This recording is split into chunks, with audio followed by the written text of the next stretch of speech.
Welcome to the weekend. This is James Folks for the Simple Vesting weekly video. Let's head right to the charts.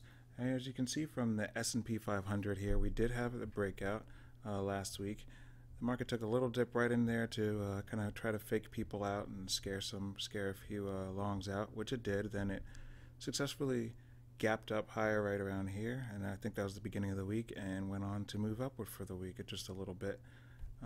You'll notice that we are kind of pulling back here, and if we get to this area, that's a good spot to possibly get long. The breakout does look pretty good so far. That's the S&P. The next chart is the Dow. Dow looks almost exactly the same as the S&P. As you can see, it broke out, and it's still holding above the top of the range, which is good. So we'd like to see that strength continue. Still hasn't taken out the high for the year, but hopefully that will happen by the end of the year. That would be nice.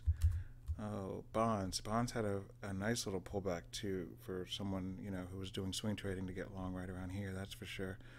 That was a good little pullback. Let's go through a few of the sectors that look very strong. ISPs, internet service providers, still look very strong. Look for a pullback to around this area to get long. You'd have to do a little research and find some stocks in there. Bet some of those look good. Auto parts also very strong for some reason.